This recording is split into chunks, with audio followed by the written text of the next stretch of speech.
Bienvenue dans votre émission L'info en face et aujourd'hui, ce matin on reçoit Monseb Belkhayat. Monseb Belkhayat, bonjour. Bonjour Rachid. Je rappelle que vous êtes membre du bureau politique du RNI, le Rassemblement National des Indépendants, et vice-président de la région Casablanca-Stat. Tout à fait. Voilà, on démarre tout de suite par la question qui fâche ou la question qui fait peut-être plaisir au RNI aujourd'hui.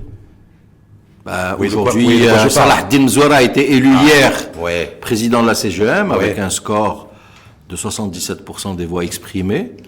Je suis très heureux pour lui, je lui présente mes sincères félicitations. Aujourd'hui, il ne fait plus partie du RNI, il a démissionné aujourd'hui. Il devrait démissionner aujourd'hui ou dans les prochains jours. Voilà, mais il s'est engagé à le faire, donc il le fera dans la journée. Ce que je peux dire aussi, c'est que c'est une bonne chose pour la CGM, dans le sens où Salahdine Mzoura est un monsieur qui a beaucoup de qualités, beaucoup d'aptitudes pour pouvoir faire partie de ce que j'appelle un processus de relance économique. Notre pays a fait une croissance économique moyenne sur les 5 dernières années de moins de 4%. Ceci est insuffisant pour absorber le nombre de jeunes qui arrivent sur le marché de l'emploi. On a besoin de créer des jobs. Sans parler du stock dormant. Mais c'est pas l'État qui va créer des jobs, c'est le secteur privé qui va créer des jobs. Et donc la CGM et Salahdine Mzoura vont jouer un grand rôle là-dedans. 70%, vous l'avez dit, Monseb Belkhayat, victoire écrasante. De 77%. Est-ce que c'était prévisible? Parce qu'il a littéralement... Moi, je pensais sincèrement, à titre personnel, que ça allait être plus serré. Il avait clairement le soutien des grandes entreprises, mais son concurrent avait le soutien des PME. Et donc, c'est la victoire des grands sur les petits, ce que vous êtes en train de dire. Disons que c'était démocratique et moi j'étais présent. C'était tout le monde a voté. C'était une ambiance bon enfant. Transparence absolue. Transparence absolue. Je pense aussi que le bureau sortant avec sa présidente Mariam Ben Salah ont fait du super boulot. Le rapport moral, le rapport financier, tout était parfait. Donc une belle journée pour Salahdine Mzoura. Une belle journée pour l'entreprise marocaine, pour l'entrepreneur marocain, et j'espère pour l'économie nationale, parce que j'ai confiance en Salahdine Mzoura pour qu'il justement il rétablisse la confiance on va y revenir là-dessus. qui est partie. Et dont l'entrepreneur a besoin. Oui, qui est parti alors que les ministres RNI sont au gouvernement, donc il y a aussi une co-responsabilité, on est bien d'accord. Mais attendez, moi aujourd'hui, vous me connaissez, j'ai pas la langue dans ma poche, et je fais jamais dans la langue de bois. Je considère qu'aujourd'hui, notre gouvernement actuel, tel qu'il est structuré aujourd'hui, est inefficient. Inefficient, oui. Il n'y a pas d'efficience. Il n'y a pas. Il ne fait rien, c'est quoi? Non, il ne fait pas suffisamment. Il ne fait pas suffisamment. Il n'a pas de résultats. Il y a aujourd'hui un besoin d'électrochoc sur le plan économique pour créer de la croissance, rétablir la confiance, créer des jobs, parce que c'est la seule et unique solution que notre pays puisse s'en sortir, créer des jobs. On l'a pas encore compris, on ne crée pas ces jobs. C'est pas qu'on l'a pas encore compris, c'est que pendant très longtemps, le RNI, les ministres RNI, dont vous faites partie d'ailleurs, les cadors du RNI, on dit voilà, une fois qu'on sera aux affaires, on va créer de la richesse. C'est Rachid. C'est quand même Mohamed Boussaïd qui est ministre de l'économie des finances. C'est Rachid. Je vais vous dire une chose. Le gouvernement aujourd'hui est présidé par un parti qui n'est pas le RNI.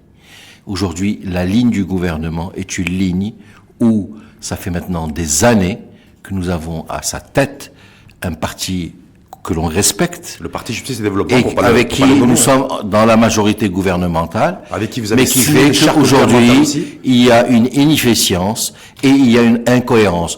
On ne peut pas gouverner avec un parti qui, pendant des années, faisait et gouvernait de lundi à vendredi et faisait de l'opposition le samedi et le dimanche. Non, mais là, vous voyez de quoi je parle. Ça, c'était sous l'ère de Abdelhamid Karan. Je pense pas que ça allait de notre manif, il fait la même chose. Oui, mais là, on en sort à peine de l'ère de on en sort à peine. Vous appelez à remaniement ministériel, vous appelez à la démission de Saladin Toumani. Moi, j'appelle à quoi? J'appelle à un électrochoc global dans notre pays. Notre pays, sur un plan social, sur un plan économique, a besoin d'un véritable électrochoc. Et je pense sincèrement que ce qui se passe aujourd'hui à tous les niveaux n'est pas normal.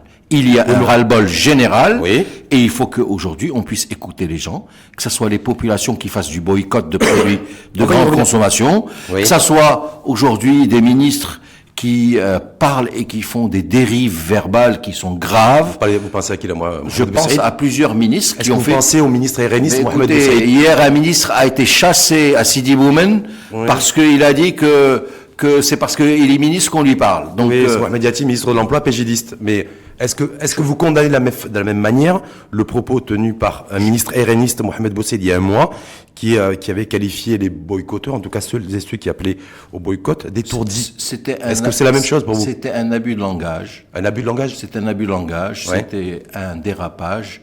Et je pense sincèrement que ce mot ne devait pas sortir. Maintenant, Vous en avez parlé avec Mohamed ça Boussaid? arrive. Je ne lui en ai pas parlé. Il est très affecté. C'est-à-dire affecté? C'est-à-dire que... Il regrette?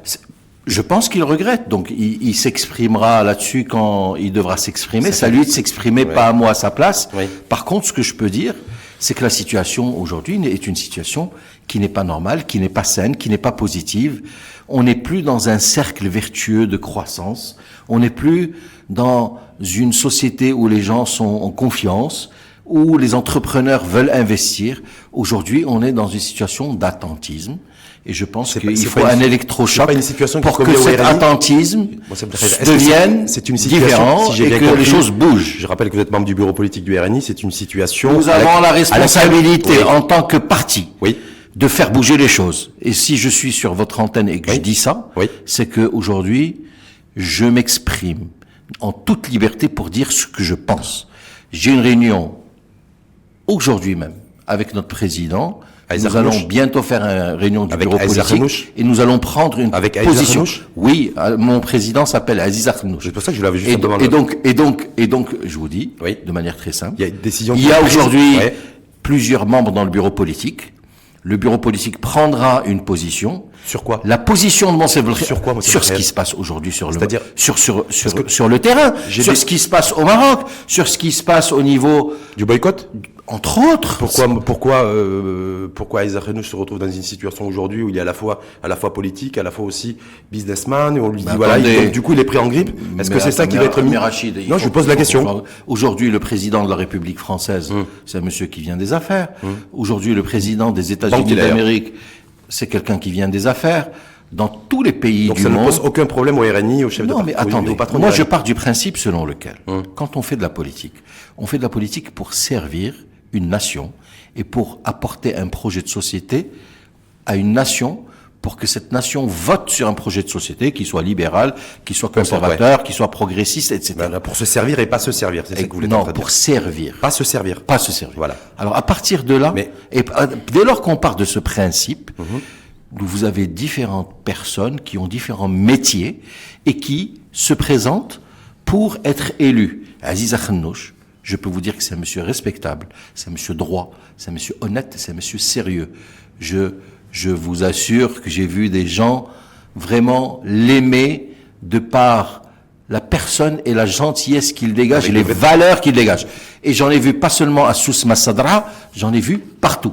Maintenant, il se trouve qu'on a le droit d'être avocat ou professeur universitaire et faire de la politique, mais on a aussi le droit d'être entrepreneur et faire de la politique. Je suis entrepreneur, j'avais des entreprises avant de faire de la politique. Est-ce que parce que j'ai réussi dans mes affaires, moi, mon secrétariat, que j'ai pas le droit de faire de politique? Je crois qu'aujourd'hui, la problématique, c'est pas de savoir si on a le droit ou s'il a le droit ou pas de faire la politique. Il a le droit de faire la politique. Très bien. Et quand on est pointé du doigt dans un rapport qui a été présenté, je crois, en début de semaine dernière, rapport d'information de la Commission sur les hydrocarbures, et que là, il est pris... J'ai lu le rapport, il n'est pas pointé du doigt. Lui, entre autres, comme l'ensemble des opérateurs. Il n'est pas pointé du doigt. Tous les opérateurs. Ce qui est étonnant, c'est que ce rapport sur les hydrocarbures, c'est un rapport qui est quand même assez intéressant, parce que je vais vous raconter l'histoire des hydrocarbures. Qui est le plus grand bénéficiaire de cette libéralisation? C'est l'État. 80 milliards de dirhams qui sont rentrés dans les caisses de l'État. Oui, on l'est. Qui est-ce qui utilise ces caisses de l'État? C'est ce gouvernement. Oui. Pourquoi ce gouvernement n'a pas redistribué ces 80 milliards de dirhams? Mais il a fait des économies pour éviter d'emprunter de l'argent sur les marchés internationaux. Il a fait des économies pour pouvoir rétablir les équilibres macroéconomiques, pour qu'on puisse être à moins 3% du déficit budgétaire, pour qu'on réduise la dette à 55% du PIB. Ce qui ne sera pas le cas de toute façon aujourd'hui. Etc. Ce qui ne sera pas le cas aujourd'hui, parce qu'il y a des aujourd'hui, nous avons une bonne politique du ministère des Finances, et nous avons une mauvaise politique du ministère de l'économie. L'économie aujourd'hui ne fonctionne pas. Les finances. Mohamed fait du bon boulot et Boussaid fait du mauvais boulot. Justement. Parce qu'il est à la fois sur la partie finance, la partie macroéconomique fonctionne bien. Et il a fait un travail formidable de rétablir les équilibres macroéconomiques depuis le 11 février, parce qu'il faut pas nier les choses. C'est que le 11 février nous a fait beaucoup de mal en termes de résultats économiques et d'indices, où nous avons dû de par les décisions du gouvernement de 2011 sortant, prendre des décisions douloureuses auquel faisait partie, oui, on s'en souvient. Oui, oui, bien sûr, douloureuses, mais qui ont fait déraper le déficit budgétaire à l'époque à 7,9% du PIB. Oui. Alors maintenant, le ministre des Finances actuel, Mohamed Boussaïd, a fait un excellent travail pour rétablir les équilibres macroéconomiques sur la partie finance. Sur la partie économique, il y a encore du boulot à faire, parce qu'il faut une relance économique. Donc le RNiste que vous êtes et le RNiste qui est Mohamed Boussaïd a une responsabilité aujourd'hui sur la conjoncture économique que vous avez dansé. Mais bien sûr que nous avons vous appelez. Non, parce que c'est quand même pour pas qu'on soit schizophrène. Je ne suis pas catastrophique. Moi, c'est pas parce que je suis membre du bureau politique du RNI que je dois dire que tout va bien. J'ai un rôle aussi en tant que membre du bureau politique, parce que je suis un homme politique, de dire quand les choses ne vont pas bien, de le dire et de le crier très fort. Et même dans un bureau politique, il y a des mouvements, il y a des tendances. Je suis le plus libéral des RNistes. Je suis le plus progressiste des RNistes. Donc je représente une mouvance au sein de ce bureau politique dans laquelle je dis, il y en a marre, il faut apporter plus de progrès, libéraliser, créer un choc pour qu'on puisse donner la création d'emplois la priorité numéro 1 et donc à l'entrepreneur la priorité par rapport à la politique économique de ce pays. J'acquiesce et j'adhère à la politique financière que M. Boussaïd a mis en place. Maintenant, je pense qu'on doit réfléchir, sur comment faire bouger les choses au niveau rupture et électrochoc sur la partie économie. Est-ce que le Aïssa Khenouch, vous l'avez vu récemment? Oui. Là. Est-ce qu'il est aussi affecté que Mohamed Boussaïd? Vous disiez que Mohamed Boussaïd, nous sommes tous affectés. Sa déclaration d'il y a un mois. Non, mais comment il est physiquement, psychologiquement? Nous sommes tous affectés au RNI, parce que ce qui s'est passé est clairement une attaque directe, politique, contre le RNI et contre les ministres RNI. Ah bon? Oui, monsieur. Donc ramification 100% politique. C'est une histoire. Vous êtes 100% politique. Est-ce que Rona Monsef va nous ressortir le fait qu'il y avait une armée, il y avait une armée de PJDistes, c'est ça? L'armée galactique, intergalactique du PJD qui a tiré sur le, qui a tiré à boulet rouge sur le, je dis des choses qui sont très très simples. C'est que ce mouvement a été initié au départ de manière structurée, organisée par des personnes qui ont attaqué sciemment le RNI et les ministres RNistes, qu'ils soient le ministre du Commerce et de l'Industrie, le ministre des Finances, le ministre de l'Agriculture, que ce soit sur leur travail ou sur leurs entreprises privées. Et l'objectif était très très simple. C'est qu'on a vu un parti sous la houlette du président Aziz Akhnouch qui s'est structuré en un an, qui a grandi en un an, qui a fait 12 congrès régionaux en un an, qui a structuré la jeunesse du parti pour la première fois en 40 ans, la femme du parti pour la première fois en 40 ans, les corporations pour la première fois en 40 ans, les avocats, les ingénieurs, tout ça. C'est le PJD qui était jaloux de tout ça. J'ai jamais dit que c'était le PJD. C'est le PAM qui était jaloux de ça. J'ai jamais dit que c'était. C'est le Stirlel qui était jaloux de ça. Je pense que c'est à aujourd'hui l'État de analyser ce qui est en train de se passer sur le paysage audio, visuel et sur le paysage médiatique, mais aussi sur les réseaux sociaux. On arrive aujourd'hui à une situation où les réseaux sociaux commencent à jouer un rôle extrêmement important dans la vie des Marocains et dans la gestion de la société marocaine. Et donc aujourd'hui, les réseaux sociaux méritent qu'on puisse avoir un appareil aujourd'hui législatif qui donne les droits et les obligations à tout le monde. Vous contrôlez les réseaux sociaux. Avec comme condition la liberté de ton et la liberté à tout citoyen pour pouvoir dire tout ce qu'il veut et comme il le veut de la loi et comme il le veut. Vous savez que quand en préparant l'émission, j'ai regardé le boycott, j'ai fait Monsef Belkhayat, le moteur de recherche, le plus grand moteur de recherche au monde, qui m'a sorti Monsef Belkhayat, qui veut s'en prendre aux boycotteurs, à ceux qui ont lancé un appel au boycott et autres, en disant voilà, effectivement, il faut rentrer dans les réseaux sociaux, il faut contrôler les réseaux sociaux et il faut sévir. Non, ça a été dit sur les réseaux sociaux. D'ailleurs, ça fait un mois que vous avez disparu plus ou moins des réseaux sociaux. Non, alors, pas du tout. Pas du tout.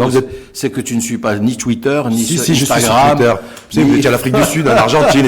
Mais politiquement, je vous ai pas suivi sur le boycott. Non, sur le boycott. Vous étiez omniprésent sur le boycott. J'ai pris une position.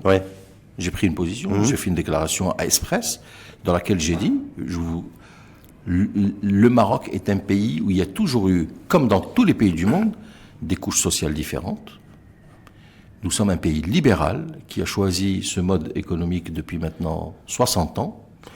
Il y a toujours eu des disparités de couches sociales. Par contre, il y a toujours eu de la solidarité. Il n'y a pas un Marocain qui peut taper à une porte et à qui on ne peut pas offrir à manger ou à qui on ne peut pas aider. Il n'y a pas un Marocain qui aujourd'hui... Pour ou contre le boycott? Est-ce qu'effectivement, vous avez dit à un moment, il y a à peu près 3 semaines, un mois, peut-être pour vous aligner aussi et pour venir à la rescousse de Mohamed Boussaïd, lorsqu'il a qualifié les boycotteurs d'étourdis, qu'il fallait sévir sur les réseaux sociaux. Là, absolument. Sur un ton autoritaire. C'est ce qui, vous savez que c'est sorti, ça a fleuné un petit peu sur les réseaux sociaux. Celui qui a dit ça, c'est le gouvernement, lors de sa dernière réunion. C'est pas Monsef Belkhiat. Mais après, il s'est excusé d'ailleurs, mais. Par contre. Vous avez jamais dit ça au départ, quand il y a eu le boycott, le lancement du boycott? La seule chose que j'ai dite, c'est qu'il y a toujours eu des disparités sociales, et qu'il y a toujours eu de la solidarité au Maroc, parce que personne ne meurt de faim. Par contre, les mêmes amis qui ont manipulé l'opinion publique, ils ont coupé. Ils ont coupé de cette vidéo la partie où je disais qu'il y a au Maroc toujours de la solidarité. Et donc effectivement... C'est-à-dire que ce que j'ai dit, ça a été sorti de son contexte général, c'est ça? Non, j'ai fait une vidéo qui existe sur Express, et dans laquelle la phrase dans laquelle j'ai dit « il y a toujours de la solidarité entre les couches sociales » a été coupée. Donc du coup, ma phrase, telle qu'elle a été montrée par nos amis et manipulée par nos amis, a fait que ça donne une déclaration qui est une déclaration un petit peu... Nos amis, enfin vos amis ou les amis de... C'est qui les amis? Alors justement, il y a un moment où il faudra qu'on sache de qui il s'agit. Parce que ce qui s'est passé est quand même grave. Nous avons 3 entreprises qui sont des leaders sectoriels, qui représentent des milliers de personnes qui y travaillent, qui ont un écosystème de dizaines de milliers de personnes, qui ont été touchées d'un point de vue économique par, clairement, des gens qui ont lancé un appel au boycott et dans lequel il y a eu aussi des soucis de manipulation. Donc c'est purement politique pour vous? Je suis catégorique. Et en clair, est-ce que vous êtes aussi catégorique pour dire que c'est des gens qui sont proches du Parti Justice et Développement? Je peux pas le dire. Non. La seule chose que je peux dire... Vous pouvez pas l'affirmer, vous n'avez pas suffisamment d'éléments? C'est que je suis certain que ce dossier est à 100% politique, initié par des politiques et par des structures et des mouvements politiques contre le RNI et contre les ministres qui ont été ciblés, tant sur leur vie personnelle, leur affaire personnelle, que sur leur travail qu'ils font tous les jours. Nouvel hashtag sur les réseaux sociaux. Le RNI étant devenu dangereux et une alternative sérieuse pour les prochaines élections, il fallait casser le RNI. Aujourd'hui, c'est quoi l'alternative, justement? Je me demande quelle est l'alternative politique qu'on pourrait avoir aujourd'hui. Et vous allez dans la rue, vous faites un micro-trottoir, et vous dites, on va supposer que les élections, c'est après-demain. Est-ce que vous avez une alternative? On va vous dire non. Et les gens vont vous dire, on va voter pour les mêmes. Mais j'ai pas compris. Vous êtes pas content et en même temps vous votez pour les mêmes. Ils vont vous dire parce qu'il n'y a pas d'alternative. Parce que le problème, surtout, c'est qu'il y a de moins en moins de personnes qui votent. Il y a de moins en moins de personnes au final, même s'il y a moins de personnes, au final, vous avez une responsabilité dans tout ça. Je suis d'accord, mais il y a quand même 8 millions de votants. Et si c'est sur 8 millions de votants, vous posez la question, vous dites, monsieur, bonjour, je fais un micro-trottoir, Rachid Hlaoui, l'info en face. Est-ce que vous êtes content de la situation, de ce qui se passe au Maroc aujourd'hui? Et il va vous dire, non, je ne suis pas content. Et vous allez lui dire, monsieur, on va supposer que les élections, c'est demain. Pour qui vous allez voter? Il va vous dire, je vais voter pour les mêmes. Je dis, mais monsieur, il y a une contradiction. Oui, mais il va vous dire, oui, monsieur, mais le problème, c'est qu'il n'y a pas d'alternative par rapport à ce qu'il y a aujourd'hui. Il faut une alternative. Il faut apporter de nouvelles solutions novatrices. Est-ce qu'il y a une alternative au sein du RNI si, ce que je ne souhaite pas d'ailleurs, parce que de toute façon, si d'aventure, Aziz Akhnouch décide ou considère qu'il doit quitter la politique? Mais pourquoi il quitterait la politique? Est-ce qu'il y a une alternative? Mais moi, je vous réponds de manière très simple. Monsieur Akhnouch est un monsieur qui a des aptitudes, qui a un caractère très très fort, qui est un combattant, qui est un battant. Il restera aux commandes. Mais bien sûr. Mais pour quelle raison voulez qu'il quitte? Je sais pas, je vous pose la question. Non, il y a eu un boycott. Je vous ai dit que... Il y a eu un flottement quand même au niveau du parti. Non, alors, ça a flotté quand même. Non, c'est pas que ça a flotté. Ce que je pense, et je vous le dis de manière très sincère, c'est que initialement, je pense que initialement, le mouvement a été initié par des structures politiques. Mais ensuite, il y a eu une adhésion de la population à ce mouvement, et la population... L'adhésion populaire? Ah oui, il y a eu une adhésion. Et cette adhésion populaire a fait que le boycott a marché. Et donc aujourd'hui, on arrive à une situation où, dans l'écosystème économique, il y avait un gouvernement, il y avait une administration, il y avait une CGM, il y avait une entreprise. Il arrive un cinquième, aujourd'hui, player, qui s'appelle le consommateur, et qui a prouvé sa capacité à pouvoir, on va dire, peser de manière très sérieuse sur maintenant des politiques économiques et des politiques de pricing. Tant mieux ou pas? Maintenant, la seule chose que je dis, en tant que politique, est-ce que vous mais bien sûr que je dis tant mieux, tant mieux, plus que tant mieux. Ah oui. Walakin, chouma. Mais si vous êtes dans le viseur. Non, il y a mais chouma que ça soit, pourquoi ça serait l'entreprise de Si Arnouch qui serait visée, alors qu'il y en a d'autres dans le même secteur qui sont plus chères au niveau du prix que celle de Si Arnouch. Pour quelle raison? C'est Si Arnouch qu'il faut viser. C'est pour ça que je dis, il y a quand même des choses bizarres qui se sont passées et qui font qu'il faut qu'on puisse savoir ce qui s'est passé. Moi, je demande. Il y a une enquête qui a été diligentée. Vous avez demandé, est-ce qu'Aïssa Arnouch a demandé, éventuellement, enfin, moi, peut-être que c'est ce que je ferais d'ailleurs, d'avoir que toute la lumière soit faite là-dessus. Parce que je rappelle, Moussa Belkhayat, vous dites que c'est des attaques politiques par des organisations politiques à des fins politiques, mais qui peuvent avoir un impact économique. Moi, le sentiment que j'ai dans Ouais. toute cette histoire, c'est que les élections approchent. Ouais, de les élections, c'est en 2021. Ouais, mais j'ai C'est en l'impression. 2021. J'ai l'impression justement que Ouais. l'électrochoc. Je me demande ce que ça pourrait être. Est-ce que Moussa Belkhayat, si ce n'est une démission de ce gouvernement et des élections anticipées. anticipé? Ça, on en parlait il y a quelques temps, mais on parle de remaniement ministériel éventuellement. Moi, à mon avis, un remaniement, ça sera pas suffisant. Ça sera pas suffisant, il faut plus que ça? Il faut plus que ça. C'est-à-dire, il faut que le chef de gouvernement aussi... Il faut savoir tirer les enseignements. Aujourd'hui, les gens ne sont pas contents. Mais moi, l'alternative... Il faut écouter les gens, Oui, il faut écouter la population. Les gens, ils vous disent, voilà, la vie coûte de plus en plus Maintenant, cher. la vraie question, c'est qu'on va supposer qu'il y ait des élections.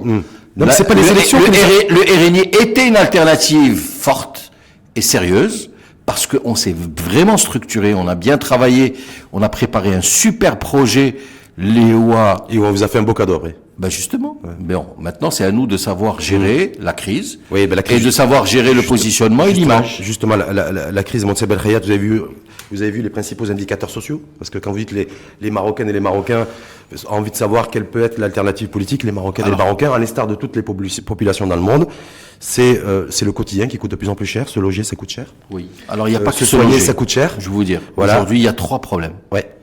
Et le projet qu'on a présenté au RNI, qui s'appelle Massar Tiqa, tacle ces 3 projets. Le premier projet, c'est de trouver des emplois pour les jeunes. Le deuxième projet, c'est de permettre à tout le monde... Comment on trouve les emplois? Non, je vais y arriver. Oui. Deuxième projet... Là, je vais prendre un stylo pour noter, parce Et que deuxième relance de projet, l'emploi, donc, comment vous allez faire? Voilà, emploi. Parce que je rappelle que le RNI a détruit de l'emploi, beaucoup plus qu'il en a créé. Hein. Non, ça c'est pas vrai. Avec les autres composants de la majorité. Là, ça c'est pas vrai. C'est pas vrai? Non, je vais vous en parler. Ouais. Un point de croissance aujourd'hui économique, c'est équivaut à combien de création d'emplois? 25 000 emplois par chaque point de croissance. Non, aujourd'hui, on est à 10 000 emplois créés. En 2017, il y a une croissance économique de 4%, et on a créé 55 000 emplois, c'est les chiffres officiels. Donc ça veut dire qu'un point de croissance économique, comme ça s'appelle Riyad aujourd'hui, c'est 10 000 emplois. Donc moi, ce qui m'inquiète aujourd'hui, et je pense que d'ailleurs le discours royal a été fait dans ce sens, c'est la détérioration. Simplement, si vous permettez, la détérioration du modèle de croissance. Oui. D'accord? Donc aujourd'hui, notre modèle de croissance crée beaucoup moins d'emplois qu'il y a 10 ans. Voilà. Donc depuis 10 ans, le RNI, entre autres, est aux responsabilités. Oui. Je veux simplement que sur l'année 2017, 4 points de croissance économique, avec 50 000 emplois Ce créés, 10 000 qui emplois m'étonne, c'est que... par point de croissance. Ce qui m'étonne, c'est que depuis 2011, Ouais. on avait un gouvernement dirigé par M. Benkiran. En 2016, un gouvernement dirigé par M. Atmani. Donc le PJD aux commandes. Et aujourd'hui, c'est le RNI que vous mettez dans le viseur. Non. C'est Je quand dis même bizarre. avec les autres composants. D'accord. Donc je veux simplement que alors, pourquoi on relance pas les choses Là. différemment? Là. C'est le PJD qui est aux commandes, avec le RNI comme composante. C'est beaucoup composante, plus, c'est beaucoup commande plus de l'économie et des vrai, finances. c'est beaucoup plus vrai que ce que vous êtes en train de dire. Moi, j'ai dit Mais simplement, aujourd'hui, vous voulez relancer l'emploi. Vous voulez relancer l'emploi. nous Comment? avons voté en tant que pays pour que le premier parti qui arrive aux élections en 2011 soit le PJD. Nous avons revoté en 2016. Le RNI a connu un électrochoc avec l'arrivée d'Aziz Arnouch. Nous avons mis en place un projet de Qui avait société remplacé Salih Mezouar. sur C'est- trois objectifs clairs. Oui. Création d'emplois, Oui. que les gens puissent se soigner avec un système de santé à un niveau, on va dire, et un standard correct. Ouais. Et enfin, une école qui soit aux standards internationaux et qui puisse Mais vous s'adapter par rapport aux besoins. Vous Maintenant- êtes cassé la figure sur les deux. Mais on arrive. Nous, Comment ça, vous arrivez là, c'est un projet qu'on a proposé il y a 2 mois. Ouais. Suite à 12 rencontres régionales dans Non, mais- tout le pays. On a sillonné le pays pour parler à tous les gens. Et on a dit aux citoyens, on leur a dit, quelles sont les priorités pour vous? Ils nous ont dit 3 choses. Et la plupart des gens disent aussi la justice. Donc on est en train de travailler sur ces 3 choses en tant que projet que nous avons proposé. Comment- Nous sommes ni dans une période électorale, ni dans un moment où il y a des élections. C'est ça qui est Nous dramatique, avons d'ailleurs. C'est ça travaillé qui est tous dramatique. nos week-ends Oui. pour venir préparer, présenter un projet. Sachant que vous êtes aussi Et aux ce- responsabilités. Il se trouve que ce projet aujourd'hui, tel qu'on l'a fait, tel qu'on l'a proposé, Oui. a fait peur. C'est un projet qui a fait peur. Maintenant, quand vous êtes C'est vrai, aux commandes, vous êtes sérieux là? bien sûr, Il a fait peur à qui? bah justement, à Moi, tout- quand vous me dites ça, ça me fait pas peur. Je pense que mes collègues n'ont pas peur non, non, plus. il a fait peur à nos adversaires. À qui? Avec lesquels adversaires? Bah tous, Je me justement. dis pas les adversaires avec qui vous gouvernez. Non, Ah bon, parce que comment ça- ceux qui ont initié justement ce dont on parlait tout à l'heure. Donc c'est pas les PJDistes, c'est pas le J'ai PJD. jamais dit ça. Voilà, c'est pas. Mais J'ai comment, jamais dit en tout ça. cas, comment vous comptez relancer? Alors c'est intéressant. Comment vous comptez relancer l'emploi et l'économie? En plus, en ayant un ex-chef de parti RNiste à la tête de la CGM. Vous comptez faire comment? Bah, justement, il y a tout un programme de relance économique. Mais comment? Par l'emprunt? Alors, Par la dette? Par l'investissement public? Par la Alors, fiscalité? je- Par l'impôt? je vous réponds. Je rappelle aussi que vous êtes vice-président de la région de Casablanca, Oui. Stat, la région la plus riche du Maroc. Exactement. Ça fait de vous quelqu'un de riche? C'est pour ça que vous dites- Il n'y a pas de lien, il n'y a pas de lien de cause, ni de cause à effet. Ah, d'accord. Alors, le programme de relance économique, Oui. à mon sens, Sérieusement, je sais pas À comment vous mon allez faire. sens. Je sais pas comment vous allez moi, faire. je vous réponds de manière très, très claire. Ouais. Doit être bâti sur 3 axes stratégiques. Le premier axe, c'est de relancer l'emploi dans le secteur privé par la création d'entreprises. Donc en relançant l'investissement privé. Parce que Oui. sans investissement privé, il ne Oui. peut pas y avoir de création Oui. d'emploi. Comment vous relancez Oui. l'investissement privé? L'investissement privé, il faut mettre tout un dispositif fiscal, d'incitation, bancaire, pour permettre à l'investissement privé de pouvoir vraiment s'en sortir. Si on n'aide pas le secteur privé, si on n'aide pas les entrepreneurs, pour pouvoir créer leur entreprise au niveau du secteur privé, Mais on ne s'en sortira jamais. Pour investir- L'État pour investir- ne peut pas Pour être investir- le seul Moi, c'est investisseur dans parce que ce vous êtes pays. aussi vous êtes un entrepreneur. Oui. On a reproché à Salah Mezouar de ne pas avoir été patron, mais vous êtes un entrepreneur, vous êtes patron. Oui, je suis patron. Vous êtes patron. Dans quel secteur? Quel est le secteur d'activité aujourd'hui, Monsieur Belkhayat, pour celles et ceux qui nous écoutent, où vous diriez, allez-y, foncez, investissez, ça peut être productif, ça peut être intéressant avec des taux de rentabilité de ne serait-ce que de 8-9%, c'est la moyenne européenne. Dans quel secteur d'activité?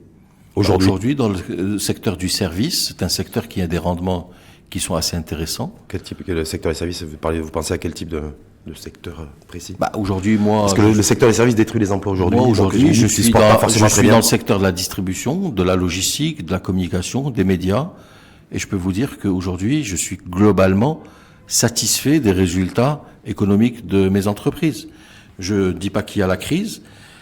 Le seul problème que Donc nous c'est vivons... pas si, c'est pas si catastrophique que ça. Non, La le boîte seul Monsieur Belkhayat tourne Le bien. seul problème que nous vivons aujourd'hui, c'est qu'il y a un manque de liquidité sur le marché, un manque de trésorerie, qui fait que les cycles économiques sont plus longs. Et quand on analyse d'un point de vue, on va dire, analytique, les bilans de l'économie marocaine et des entreprises marocaines, on trouve qu'il y a un délai de 8 à 9 mois de paiement entre la grande entreprise et la petite entreprise. Et ça, On c'est est pour champion moi- du monde en matière de délai de paiement aussi. Oui, mais c'est pas C'est- normal. ça aussi, Mohamed Boussi n'a pas trouvé de solution, Comment hein. vous voulez qu'une Est-ce que- petite entreprise qui travaille et qui est le fournisseur d'une grande entreprise puisse tenir si elle se fait payer au bout de 9 mois? C'est juste pas possible. Il y a des salaires à payer, il y a des impôts à payer, il y a des charges à Le payer. ministère de l'économie et des finances n'a pas trouvé de Alors, solution aussi à ce niveau-là. Alors justement, à mon avis, c'est c'est un vrai défi, c'est un vrai challenge que la CGM, avec Salah Mezouar et le ministère des Finances, puissent trouver une solution législative à ce problème, incitative à ce problème, et qui fait que les entreprises doivent avoir une incitation vous avez écouté pour Salah- pouvoir payer plus tôt leurs fournisseurs, surtout si le fournisseur est plus petit. Non, mais c'est que parfois c'est pas de la mauvaise foi de certaines entreprises, c'est que simplement ils n'ont pas forcément les moyens, ils ont des gros problèmes de trésorerie et que donc du coup ils diffèrent. Mais Ce attends, que fait- Rachid, en rappelant quand- que l'État quand est le tu as plus des- mauvais payeur. Hein. quand tu C'est as- d'abord quand l'État qui paye, quand qui tu donne as pas le bon des exemple. banques ou des assurances ou de grands opérateurs qui payent sur 8-9 mois, tu peux pas accepter que des entreprises qui postent des milliards de dirhams de résultats paye sur 8-9 mois, c'est pas possible. Donc, surtout dans un pays où l'État n'est pas donc il y a ne donne pas l'exemple. C'est pas normal que l'État paye à 8-9 mois non plus. Pourquoi l'État paye à 8-9 mois? Parce qu'on est mauvais, on est inefficient, je l'ai dit tout à l'heure. Non, mais là, c'est Mohamed Boussed qui est inefficient. C'est pas Saladin Othmani. C'est le gouvernement dans son ensemble. C'est le gouvernement dans son ensemble qui doit décider de dire l'État doit payer à 60 jours. C'est une décision que l'État doit prendre et sur laquelle les citoyens vont être contents. Moi, je vous dis, si j'étais ministre... Est-ce qu'on peut payer à 60 jours et en même temps avoir respecté les impératifs qu'on a et les engagements qu'on a pris auprès du FMI, par exemple, sur le respect du cadre normatif de macroéconomique? Mais bien sûr. Parce que je crois que le principal souci, c'est ça. C'est pas que l'État ne veut pas payer. L'État peut lever de la dette et payer plus tôt. L'État peut lever de la dette, vous imaginez-vous, pour résoudre, Monceb Belkhayat, pour résoudre la problématique des délais de paiement. Monceb Belkhayat, membre du bureau politique du RNI, propose de l'emprunt et l'endettement. Du bureau politique du RNI propose un programme de relance économique. Par la dette et l'emprunt. À la japonaise. Dans lequel il dit que les entreprises doivent être payées plus tôt, notamment les petites entreprises. Quitte à ce que l'État s'endette. Dans lequel il dit qu'il faut... Quitte à ce que l'État s'endette. Quitte à ce que l'État s'endette. Je suis pour l'endettement de l'État et pour la création de la demande interne et de la croissance par la demande interne. Je suis pour l'augmentation des salaires des gens pour que les gens puissent avoir les moyens de consommer plus. Même si c'est les produits importés qui sont consommés. Mais écoutez, parce qu'on a un déficit croissant. Il faut partir du principe que la croissance marocaine a été portée par deux choses pendant les 15 dernières années. D'abord par l'investissement de l'État, qui arrivait à 200 milliards de dirhams, et ensuite 170, qui arrivait à 200 milliards. Avec l'exécution, je parlais. Voilà. Et ensuite, par la demande interne qui a été soutenue. Ce qui s'est passé. Grâce à la démocratisation du crédit. Ce qui s'est passé, c'est que la demande interne s'est essoufflée. Par contre, l'État essaye de continuer à investir. Non, il investit beaucoup moins. Et aujourd'hui, c'est le seul qui investit. Et le secteur privé, à cause des problèmes de confiance liés à l'inefficience de la coalition gouvernementale depuis 2011, se sont arrêtés. Le problème qu'on est en train de vivre, c'est que quand tu arrêtes d'investir en 2011, secteur privé, tu as les conséquences 2 ans, 3 ans plus tard. Exactement. Aujourd'hui, les conséquences d'aujourd'hui, c'est la politique du gouvernement de M. Benkiran. Dont faisait partie le RNI. Oui, je confirme. Oui, voilà, je confirme. Je rappelle qu'en 2011, la facture que vous avez laissée, vous et les autres, est extrêmement élevée sur la facture marocaine. C'est une facture élevée, mais il fallait gérer la stabilité du pays. Et croyez-moi, on est passé à côté, à deux doigts d'une catastrophe. Vous avez laissé moins de 3 mois de réserve internationale de devises. Oui, je me rappelle. On a eu le feu. C'est votre responsabilité aussi. Donc il a fallu remonter la pente. Avec du recul, je pense qu'on peut dire bravo parce que le pays, aujourd'hui, c'est super bien structuré par rapport à l'environnement de l'ensemble des pays arabes et de l'ensemble des pays du bassin méditerranéen et on s'en est pas mal sorti. Seulement, il y a un prêt à payer. Maintenant, le service de la dette aujourd'hui, c'est peut-être le budget le plus élevé de l'État. Oui, le service de la dette. C'est ça qui me... Gérer un pays dans un écosystème, dans un environnement global, international, il faut faire des choix. Et les choix sont souvent compliqués. Aujourd'hui, je propose des choses simples. Tout à fait. La création de la demande par l'augmentation des salaires. Pour que la consommation... Je suis pas sûr que tous les patrons vous suivront et sont disposés aujourd'hui. Oui, mais au moins qu'il y ait un débat. Rachid, au moins le débat. Aujourd'hui, est-ce que tu vois qu'il y a un débat? Non. As-tu une émission de télé où il y a un débat sur la relance économique? Vous savez quoi, le débat aujourd'hui? Il est sur Matin TV, c'est l'info en face avec Monceb Belkhayat depuis 40 minutes. Ah, déjà? Voilà. On va finir juste avec 2 actus, 2 informations sur les réseaux sociaux. Vous allez redevenir actif aussi. Alors, parce que Monceb Belkhayat, il appelle à la relance économique, mais est-ce que Monceb Belkhayat va redevenir hyper actif sur les réseaux sociaux? Moi, j'ai fait un tweet hier. Oui, mais... J'ai fait un tweet hier. Avant, vous étiez tous les jours sur les réseaux sociaux. Oui, mais vous savez... du Rona Monceb, donc voilà. Je réponds. Je suis très occupé par le dossier de la Coupe du Monde 2026. Oui, on va en parler d'ailleurs. Je voyage beaucoup parce que je fais beaucoup de rencontres avec des présidents de fédérations. Là, je reviens d'Afrique du Sud. J'étais aussi à Glasgow et à Belfast. Cette semaine, je repars en Hongrie où je rencontre 8 présidents de fédérations avec notre ambassadeur Lothar Matthäus. Là, vous travaillez aussi avec un autre RNiste, Moulafil Alami, c'est quoi? C'est dans ce cadre-là, c'est d'autres... Non, c'est juste que j'étais ministre du sport, j'avais un network de relations. Il y en a beaucoup qui vous regardent d'ailleurs. Au même titre. Monceb Belkhayat, quand il était au sport, il était bon. C'est gentil. C'est pas moi qui le dis, hein. Ah, ça, je sais pas. Non, c'est pas moi qui le dis, c'est ce qui se dit. C'est gentil, j'apprécie. Juste sur les réseaux sociaux aussi, le hashtag boycott à l'égard du poisson. Vous êtes inquiet ou pas? Non. C'est deux, trois actus sur les réseaux sociaux. Je pense que c'est bien, c'est ça? Chauffe. Tant que vous donnez la liberté aux gens et qui respectent la loi de pouvoir créer des mouvements de poids et de pouvoir, Enfin, de contre-poids, là, en l'occurrence. c'est toujours bien pour que l'économie avance. Donc moi, je pense qu'il faut laisser les gens s'exprimer, les aider, mais en même temps, dans un cadre qui leur permet de rester dans le cadre de la loi. D'accord. Juste aussi, autre petite actu, vous savez que le chef de gouvernement, notre chef de gouvernement, votre chef de gouvernement, Oui. est à Séoul. Oui, Vous avez suivi oui, j'ai vu la photo où il a été reçu par son homologue, son homologue. Oui, ministre tout à fait. coréen. Vous avez vu il y a une petite polémique là Sur quoi qui a fleuri sur la tenue vestimentaire de son épouse. Je respecte la tenue vestimentaire de son épouse. Est-ce que vous condamnez sur les moqueries sur les réseaux sociaux Je à condamne. l'égard Je condamne. Ouais. Oui, je pense que d'abord, je connais personnellement le chef du gouvernement. Vous connaissez son épouse aussi? Je l'ai jamais rencontré, je l'ai vu en photo. Ce que je peux vous dire, c'est que c'est un monsieur remarquable et un monsieur droit et un monsieur. Saladin Otmani. Oui, c'est un monsieur exceptionnel de droiture. Et qui est à la tête d'un gouvernement inefficient, c'est ce que vous avez dit. Oui, mais on peut être droit et On peut être gentil, mais pas bon dans ce qu'on fait. Bah justement. Ah ouais, d'accord. C'est ce que je dis. Donc c'est un brave gars en fait. Il est très brave, oui. C'est un monsieur exceptionnellement grave, oui.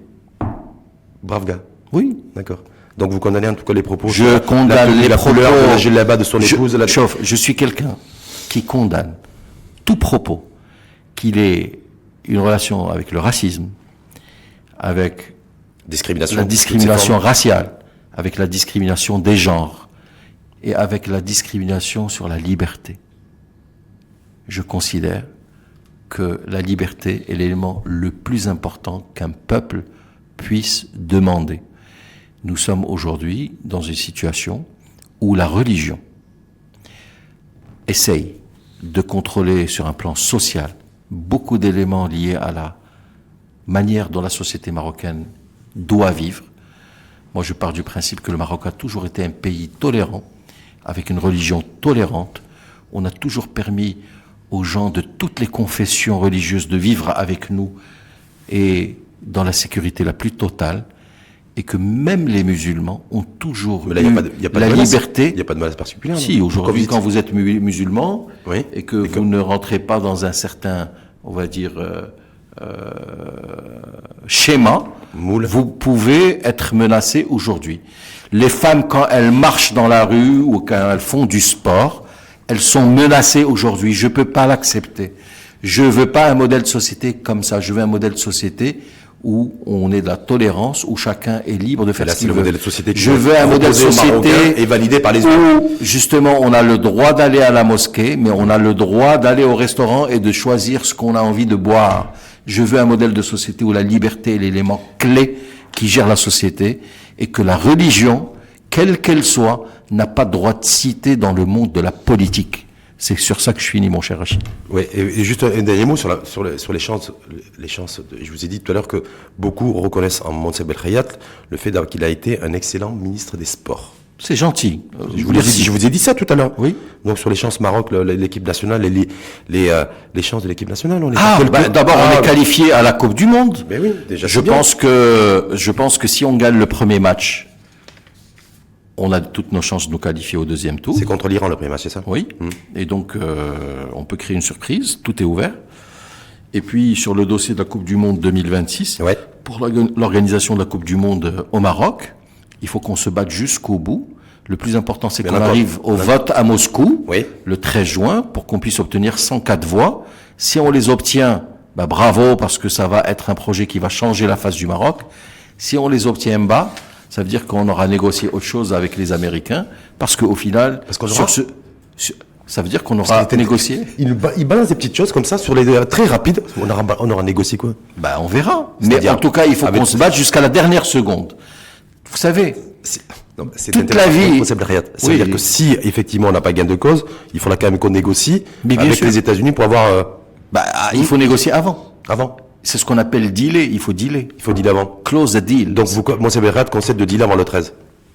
Je pense que c'est la meilleure des choses qui puissent se faire. Voilà, en tout cas, c'est ce deal-là, parce que ça n'a jamais été, c'est une exclusivité aussi pour Matin TV, l'info en face, Monsef Belkhayat.